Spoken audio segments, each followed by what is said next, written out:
tú te operas la cara o si durante tu proceso vital cambia tu personalidad, tu cara va a cambiar, el tamaño de los labios, de la nariz, de las orejas, de los ojos cambia y por lo tanto tu cerebro se está reconfigurando, porque esto no es estático. Mira, la parte más importante de la morfopsicología es la mirada. Y aquí en esta foto Juan estaba muy triste. Estaba jodido. Tú has tenido que pasar un proceso de pasar de culpable a responsable, ¿no? ¿Cómo lo viviste tú ese proceso? Yo he pasado un proceso de desarrollo personal y de crecimiento muy grande, o sea... Porque antes has dicho 39 años es cuando tienes la catarsis de decir, quiero ser responsable. Sí, mira, yo tengo 2 crisis importantes en mi vida. Mi primera crisis, lo mejor que me ha pasado en la vida, con 27 años, yo paso de ser una persona aparentemente segura, que me comía el mundo, a romper una relación y verme solo, y pasarlo muy mal. Estuve haciendo terapia, pero estuve 5 años muy triste, muy fastidiado. 5 años. 5 años. ¿Qué, era como depresión o qué era? Hostia. Los primeros 6 meses puedo decir que estuve depresivo. Yo antes de los 27 años no me había leído un libro. Y gracias a la terapeuta me dijo, ponte a leer, y fue el mejor consejo que me dio nunca, ¿no? Y ahí empezó mi camino de desarrollo personal. Yo vengo de una familia, los cuales mis padres, que son las personas que a día de hoy más quiero en el mundo y que prácticamente todo lo que hago hoy en día lo hago pensando en ellos, que tenían una relación muy disfuncional, con muchas discusiones, con muchos gritos, con poca armonía en casa. Entonces, tanto mi hermano como yo, pues tuvimos que adaptar nuestra personalidad a protegernos. Yo con un tipo de personalidad y mi hermano con una antagónica. Pero los dos fuimos chicos muy rebeldes, nos expulsaron del colegio, a mí me expulsaron del colegio, tuve muchos problemas. Era buen estudiante porque me gustaba estudiar de chaval, pero era muy rebelde. Y luego, con 15 años, con la adolescencia, donde en mi casa todavía los problemas eran más grandes, yo necesitaba una familia. La familia no me la había dado mis padres. ¿Qué hice? Me busqué una familia en los grupos ultras. Yo fui miembro del Frente Atlético 10 años. Hay aquí algún chico de mi edad que está diciendo, ¿pero este qué hace hablando de psicología? Joder, si este levantaba bengalas y se lleva pancartas conmigo. Yo he liado unas pardas, he estado en peleas, me he metido en de todo. O sea, yo he estado 10 años de mi vida muy, muy fuertes, con muchas peleas, con muchas historias. Eso puede ser, perdona que te interrumpa, eso puede ser por lo que hablábamos antes de que tú tienes un talento innato enfocado en la cosa incorrecta. Es decir, tú tenías cualidades innatas, pero estabas enfocando en lo incorrecto, que era lo radical, ¿no? Qué bueno. Yo siempre he sido un líder social, desde que tengo 3 años. De manera natural yo era un líder, pero ese liderazgo no lo estaba haciendo para liderar, que no pasa nada, porque mis años en el Frente Atlético y con mis colegas, yo me lo he pasado de la hostia, o sea, haciendo el mal, porque yo he sido muy cabrón y he hecho barbaridades, pero yo no digo, no, me arrepiento. Yo no me arrepiento. Mi alma necesitaba recorrer ese camino para hoy poder hacer esto. Y aún así, haciendo trastadas, por los valores que yo tenía en ese momento, pues me lo pasaba muy bien. Y bueno, pues tuvimos una serie de aventuras. Digamos, yo tuve ahí una serie de aventuras durante 10 años, me lo pasé muy bien. Si hubiera estado en otro entorno, a lo mejor me hubiera dado por el emprendimiento. Claro. Y me dio por ser un ultra del Frente Atlético. Era el líder del grupo, el que hacía las pancartas, el que organizaba los viajes. Y para mí eso es tan importante como a lo mejor el que tiene una empresa con 200 trabajadores, ¿no? Después al final de esa época, bueno, pues sucedieron en una serie de hechos. Falleció un amigo mío, le mataron en una pelea, en una reyerta, un rollo que salió. Sí. Madre mía. Hostia. Sí, a un amigo mío que, bueno, además está documentado porque se hizo muy viral. Hubo una manifestación en Madrid, bueno, una cosa muy gorda. Y a un amigo mío también en la pelea le apuñalaron y tal, y estuvo a punto de fallecer. Y eso fue un antes y un después. Yo ya no me sentía del todo bien, había cosas en mí que no terminaba de ver, tenía como una especie de conflicto, y ese fue como el empujón para salirme del Frente Atlético. Además, pues en una de estas, yo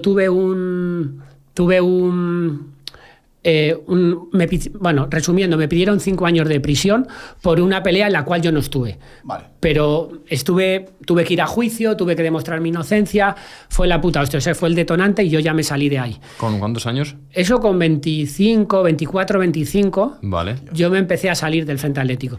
Y ahí tuve como un impasse en las cuales yo no me sentía bien conmigo mismo.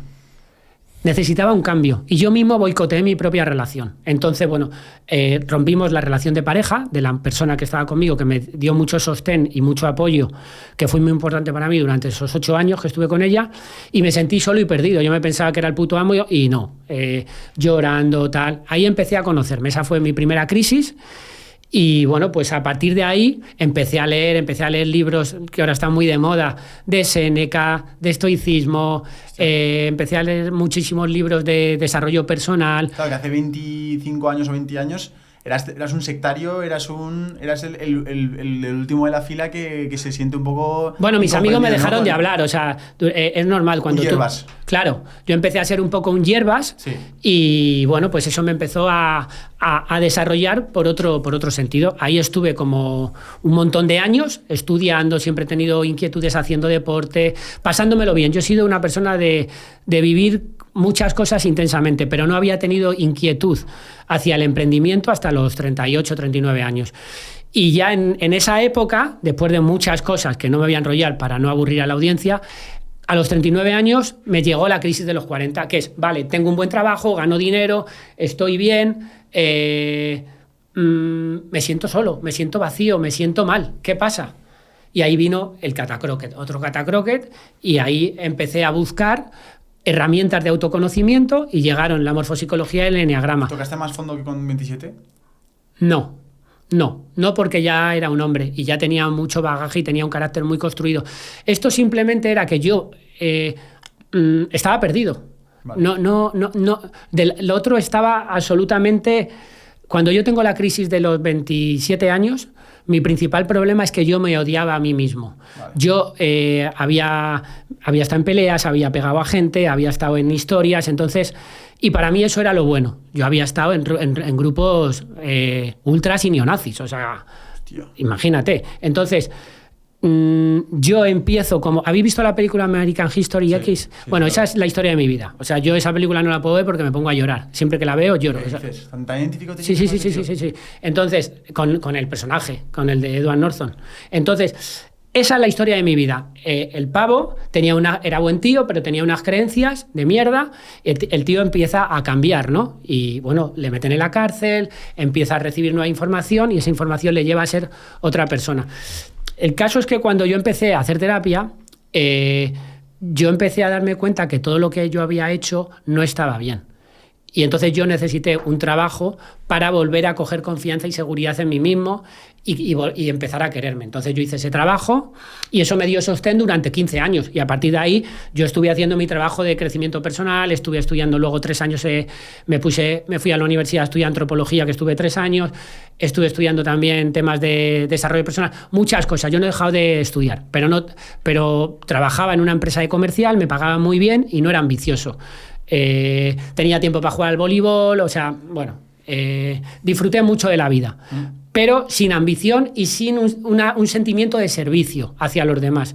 Entonces, esta crisis de los 40 años lo que me sirvió a mí para entender es que un hombre, para que se siente pleno, tiene que tener vocación de servicio. ¿Puede que sirva para las mujeres? Para algunas, pero para los hombres masculinos creo que un hombre sin vocación de servicio es muy difícil que sea feliz.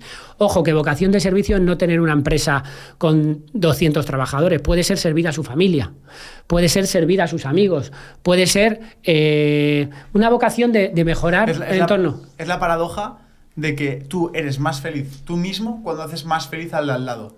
En vez de que, por ejemplo, si tú cogieras, vale, te despiertas por la mañana y dices, vale, mi objetivo hoy es ser lo más feliz que pueda yo mismo.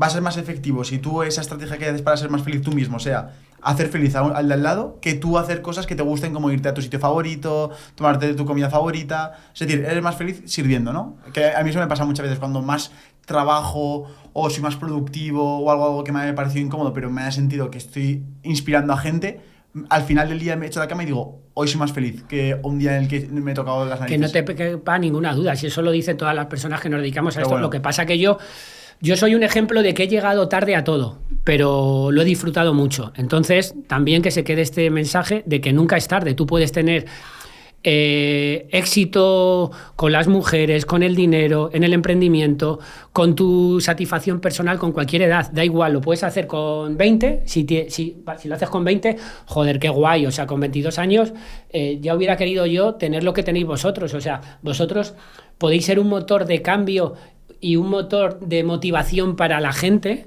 brutal. Es como tener 20 motores detrás. Podéis generar un impacto positivo en el mundo increíble, ¿no? Porque tenéis esa posición. Yo he llegado más tarde, he tenido que forjar mi carácter porque he tenido una serie de dificultades en mi infancia, pero lo he logrado. Para mí, el mayor logro que yo tengo, yo con mi padre, hoy es el cumpleaños de mi padre, por cierto, que ya, sí, joder. Sí, ya he estado hablando antes con él. Desde aquí, papá, te mando un beso y te quiero mucho si estás viendo la entrevista. Mi papá y yo, por circunstancias, con 17 años, estábamos que no nos hablábamos, hasta nos llegamos a pelear. Para mí, mi padre hoy en día, pues es un referente, yo le quiero y he aprendido a entenderle, a comprender su vida y a no juzgarle. Para mí poder hacer eso con mi padre, con mi madre y con mi hermano, para mí es el mayor éxito de mi vida. Yo esto no lo cambio por 200.000 millones de nada, por nada. La sensación que yo tengo de plenitud, de lo mal que yo lo pasé, por todo el tema de mi infancia, que yo he tenido que darme cuenta, ir trabajando todos estos años para sanar todo eso y poder decir hoy en día, tranquilamente aquí delante de vosotros y de todo el mundo que esté viendo esto, que para mí el amor que yo siento por mi familia es lo más importante, a mí me hace la sensación de que si mañana me muero yo ya me siento bien. Claro, porque tú cuando tenías 17 años no sentías que eran tus padres. Yo les odiaba. Yo tengo por escrito papeles de odio a mis padres. Yo todo lo que hacía era para castigarles. ¿Por qué? Porque he descubierto, que yo llevo muchos años haciendo autodescubrimiento, llevo desde los 27 años, son 20 años. Entonces, yo he descubierto que bajo la máscara de la gente que me ha conocido, de un chico duro, un chico que quiere dar la sensación de invulnerable y tal, yo era un niño muy sensible, muy vulnerable, que quería tener una familia y que no tuvo, que sus padres no eran como las películas de las Navidades perfectas, sino todo lo contrario. Entonces, ¿qué hizo ese niño? Protegerse. ¿Qué hizo ese niño? Volverse duro. Tener miedo para que no le traicionasen. Se sintió traicionado, no se sintió querido, se sintió desprotegido y además sin ningún tipo de conocimiento y herramientas. Entonces yo tuve que construir un personaje que seguro que muchas personas que me están viendo se están sintiendo identificados. Y ese personaje, bueno, era una coraza que me impidió poder vivir mucho más feliz muchas de las situaciones que yo viví situaciones muy interesantes, muy divertidas con mis amigos, con mis parejas, luego posteriormente con familiares, primos míos, pero no tenía ese grado de conciencia. Si yo hubiera tenido este grado de amor y de conciencia y de autoconocimiento, hubiera vivido todo incluso más. Pero bueno, era la historia de mi vida que tiene que ser vivida así para que yo esté ahora mismo en este punto, y del futuro no lo sé, simplemente estoy en este punto y lo que la vida tenga preparado para mí, bienvenido sea. Es muy interesante, pero claro, también todas las personas nos comportamos en base a la infancia que hemos tenido, ¿verdad? Sí. ¿Cómo puedes hacer para protegerte de eso o al menos saber cómo estás actuando? Autoconocimiento. Hay personas que son precoces, que con 20, 21 años cuentan storytelling en las redes, o gente que se dedica a esto, o que no lo cuenta en las redes, pero que a lo mejor han tenido que hacer ese trabajo de introspección con 20 años o con 25. Lo normal es pegarte la hostia muchísimo más mayor, cuando aparentemente, lo que yo te dije ayer, mira, y esto sirve para el mundo del emprendimiento, la gente que nos está viendo. Es posible que muchas personas suban por la escalera del éxito, sí, que vayan a todo trapo, pero vamos como los burros. Nos ponen, no sé cómo se llama esto, que van los burros así, que no ves y que vas corriendo para... El bozal, ¿no? No, bozal no.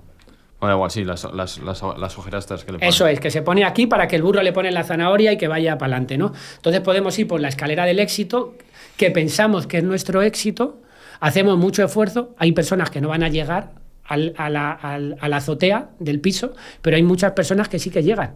Los que no llegan se sienten fracasados porque no han llegado. Y los que llegan, muchos, por no decirte la mayoría, cuando llegan a la azotea se asoman a la terraza y se dan cuenta que han subido un edificio que no era el suyo. Y han dicho, hostia, he subido 40 plantas y esto no es lo que yo quería, ni lo que yo esperaba. He desperdiciado 14 años de mi vida y esto es una mierda. ¿Tú eso lo has sentido? Yo no.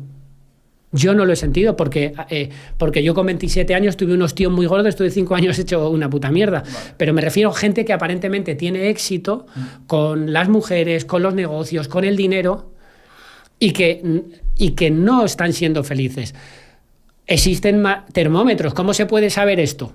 ¿Cómo puedes decir si alguien está subiendo por una escalera equivocada? Se ve muy fácilmente. Esa persona es cariñosa, es amable con los suyos, valora el tiempo de calidad con su familia, cuando sale de fiesta se droga o bebe, pasa tiempo disfrutando o sale de trabajar a las 11 de la noche porque no sabe qué hacer si no está trabajando. ¿Qué pasa si no tiene apoyo y el aplauso de los demás? ¿Sigue haciéndolo? ¿Solamente lo hace cuando le están aplaudiendo? ¿O de manera innata y profunda es una persona que hace las cosas con vocación de servicio? Ahí está la clave. Las personas del primer tipo no son felices, no van a ser felices, van a sufrir mucho, en algún momento la vida les va a parar. Y los segundos sí. ¿El qué hacerlo? ¿El cómo hacerlo? Pues prueba y error. Es que tampoco pasa nada Tampoco quiero yo estigmatizar que las hostias que nos pegamos en la vida sean malas. Es que es un buen camino. Porque en coaching se dice que hay que aprender del éxito y no del fracaso. Pero, sin embargo, en el mundo espiritual eso no vale. El mundo espiritual te habla de que tú tienes que vivir los fracasos y los dolores por ti mismo para poder integrar que existe una cosa que se llama la ley de la saturación, y cuando tú estás saturado de dolor de dolor, de incomodidad, dices yo ya no quiero esto, y es cuando cambia, se produce un cambio y lo haces. Hay personas que lo logran porque tienen los medios, la sabiduría y el entorno, y hay otras personas que se ven atrapados, porque hay muchas personas que están en centros de desintoxicación, gente sin hogar. La gente sin hogar, hoy en día, gente sin hogar o drogadictos con la información que hay, es porque no han podido, a pesar de tener un montón de medios, no lo han podido lograr. David, yo conozco amigos que no tienen una buena relación con sus padres. ¿Qué recomendarías, qué consejo le darías a esa persona para volver a retomar esa relación con sus padres? Yo creo que es un tema más común de lo que parece, no todo el mundo se atreve a hablar, de que a lo mejor no has tenido una buena relación con tu familia, te has distanciado, no eres nada transparente con ellos. ¿Cómo pasas de una época? Es que más tu ejemplo es radicalmente, es algo radical, ¿no? Es los odio es lo que más quiero ahora mismo, lo que dices, que es lo que más quieres en el mundo. Es decir, ¿qué recomendarías a una persona para que viviera esa transición también y que acercara mucho la relación con su familia? Lo primero es reconocer que no se encuentra bien. Mira, existen distintos niveles de vibración o de estabilidad emocional. Ayer, por ejemplo, en uno de los talleres que tuve, estuvimos hablando de esto, de uno de los alumnos, que estaba en un punto de odiar a su suegra y demás, ¿no? Entonces yo le dije, mira, el siguiente paso al odio es el orgullo. Del orgullo pasas a la indiferencia. Tú no puedes pasar del odio al amor en un año o en 3 meses. Tienes que ir poco a poco. Vale. Si tienes odio, lo primero es reconocer que tienes odio y expresar que tienes odio. Cuéntaselo a tus amigos, cuéntaselo a tu pareja, cuéntaselo a la gente, porque simplemente sacando ese odio fuera, tú ya te vas a sentir muchísimo mejor y tu propia cabeza te va a dar las herramientas para que busques otros apoyos que te hagan subir al siguiente nivel. Haciendo mucho deporte, por ejemplo, vas a descargar toda esa rabia, porque si no, esa rabia te la estás autoimplosionando tú o la estás implosionando a los demás. Eso sería lo primero. Quítate esa rabia, ese odio, sé consciente, y a partir de ahí toma conciencia y a lo mejor pues haz una terapia de grupo, una terapia individual, ponte a escribir, me pueden escribir a mí, yo les puedo evidentemente aconsejar. Hay muchísimas formas, pero lo primero es tomar conciencia de que te sientes emocionalmente mal y que te gustaría cambiar. Ese es el primer paso siempre, el autorreconocimiento de que algo no funciona en nuestro interior. ¿Y si ya lo reconoces?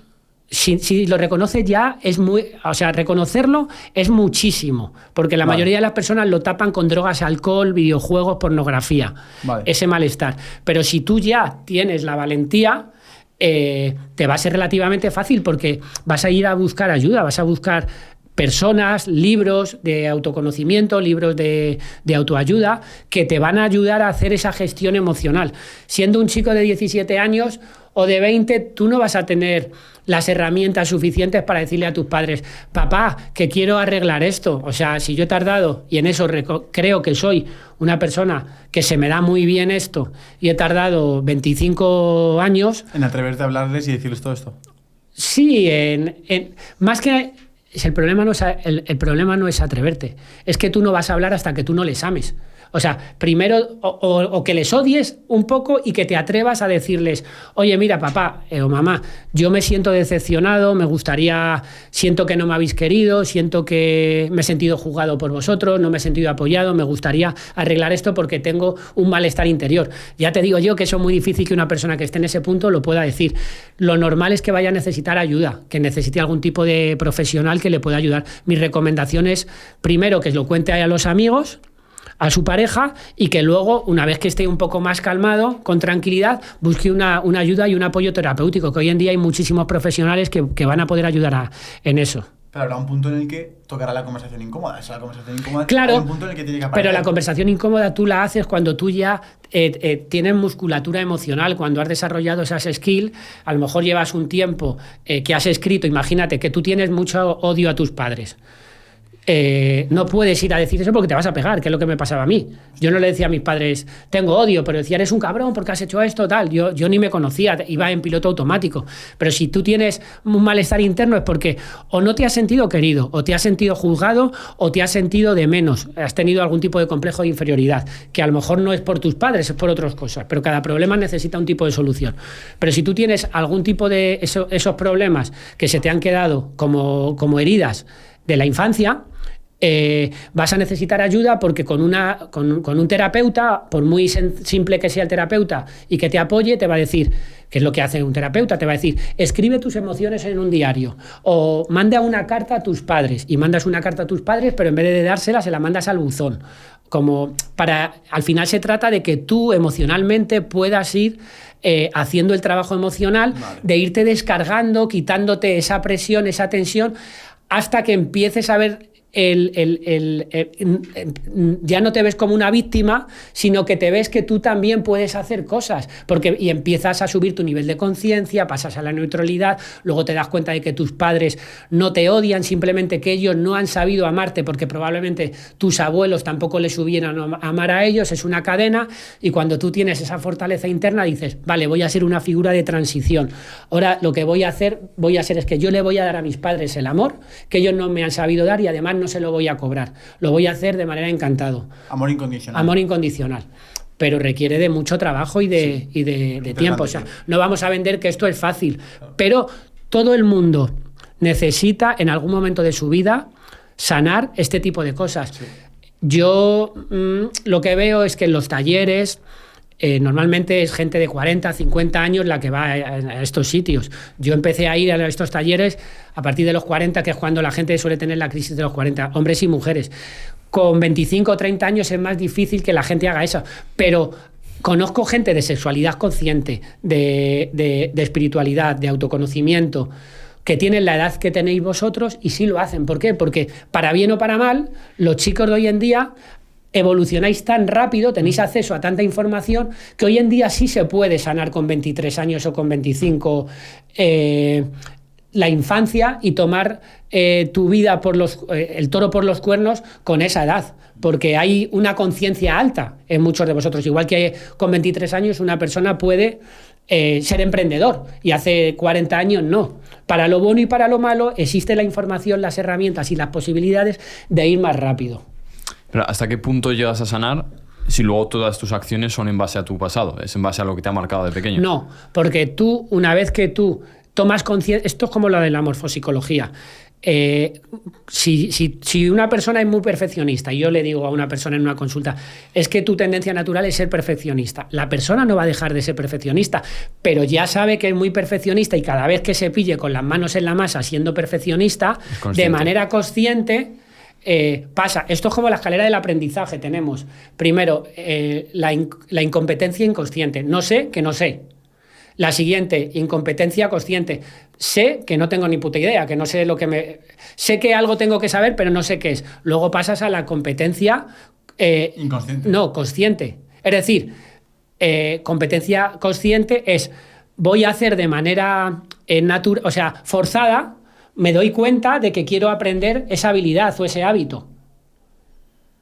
Lo hago de manera consciente, como cuando vas conduciendo al principio y vas, meto primera, una señal de no sé qué. Un montón de estímulos, sí. Claro, o sea, sin embargo, luego ya, después de estar X tiempo, X años, diciendo, hostia, ya me he vuelto a ser perfeccionista, ya estoy cambiando esto de lugar, ya estoy aplazando el lanzar un libro porque pienso que no es lo suficientemente bueno. Pues lo voy a lanzar, o voy a lanzar el email o tal. Cuando lo has hecho 200 veces... ese perfeccionismo siempre lo vas a tener un poco, pero ya lo has trabajado y se convierte en una habilidad inconsciente. Y probablemente, si con X años eras un 100% de perfeccionista, en lo negativo, porque el perfeccionismo en positivo tiene su parte buena, la parte negativa te has quitado un 60% y te queda un 40%. Entonces ya el perfeccionismo no te está dirigiendo tu vida. Evidentemente te condiciona, pero no dirige tu vida. Y el autoconocimiento no sirve para ser Steve Jobs, que le tenéis ahí. No, sirve para minimizar tus dificultades y avanzar mucho más rápido sobre tus dones y talentos, para que no tengas que llegar a los 40 años a base de prueba y error a una supuesta vida, sino que desde muy jovencito, con un mapa, con una guía, puedas hacer eso. Si es igual que cuando ahora un mentor de lanzamientos o de cualquier cosa online de vender te lo enseña, te está mostrando el camino porque él ya ha pasado eso. Hoy existen esas guías, ¿no? Para a nivel de marketing digital, pues es lo mismo. Aplicamos esto del mundo de los negocios al mundo del desarrollo personal. Lo que pasa que pues requiere de otro tipo de habilidades. No es ni más difícil sanar tu vida no es más difícil ni más difícil, más fácil ni difícil que ser emprendedor o ser el mejor pintor del mundo o un ciclista. Es diferente y se requieren habilidades y procesos diferentes. Pero cuando tú sanas tu infancia, tu vida, te llevas bien con tus padres, con tu familia, te das cuenta de cuál es tu ego, de cómo tu ego te está llevando a tomar decisiones que no te hacen feliz, y empiezas a sanar eso, que nunca se sana del todo, pero empiezas a sanar eso, el sentimiento de satisfacción y de felicidad ante la vida es otro, porque cualquier cosa, yo ahora no me lo paso. O sea, digamos, yo ahora no hago cosas tan estimulantes como cuando hacía con 20 o 25 años. Y sin embargo, yo ahora me tomo una botella de agua con vosotros o me tomo un café y siento que estoy hablando con Pitágoras y Séneca en el templo de Delfos. Y lo estoy disfrutando muchísimo. Y a lo mejor con 25 años me estaba tirando en paracaídas o lo que sea y no lo estaba disfrutando, porque no era consciente. Ya ves. ¿Piensas que eres más feliz cuando eres más consciente? Es que no se puede ser feliz siendo inconsciente. Es imposible. ¿Y cómo una persona puede ser más consciente? Con el autoconocimiento. O sea, el autoconocimiento es lo que nos hace... bueno, ya lo decía, conocíate a ti mismo, estaba en el templo de Delfos, ya lo decían los griegos, o sea, la habilidad. Claro, os digo, chicos, no os creáis nada, o sea, yo al final os estoy vendiendo mi proyecto porque esto lo tengo tan integrado, yo lo he verificado, pero... Yo lo tengo verificado en el tema de que las personas que se conocen mucho son tremendamente felices. Esto es como cuando dices, si tú te haces rico y eres gilipollas, vas a ser un gilipollas con dinero. Se puede tener aparentemente éxito en cualquier ámbito, pero si no te conoces no vas a disfrutar de la vida. Si tú te conoces, te aceptas y te trabajas, porque primero es autoconocimiento, conozco mis mierdas, las acepto, no las cambio, las acepto, primero hay que aceptarlas, aprendo a reírme de mí mismo y luego ya empiezo a trabajar y cambiarlas, muy poco a poco, pero no con la idea de convencer, porque si no al final me convierto en otro tío egoico. Si yo digo, no, es que quiero ser Superman, quiero ser perfecto en todo. No. Se trata muchas veces de ser humilde, de ser comprensivo con uno mismo, de ser, de aceptar que uno se puede equivocar, pero siempre con la idea de querer crecer, querer mejorar, querer evolucionar en todas las áreas de la vida. Y ese sentimiento desde la conciencia te hace que te sientes con una dicha y con una plenitud interna de que, yo te digo que cuando una persona es muy consciente, el abrazo que yo le doy a mi padre o a mi madre ahora, cuando les doy un abrazo, no tiene nada que ver al abrazo que yo les podría dar con 15 o con 14 años. Es que para mí ahora cada vez que ya empiezan a ser mayores y les tengo vivos, que les puedo dar un abrazo, no sé, es que es muy difícil de poder expresar eso si no tienes ese nivel de conciencia para poder expresarlo.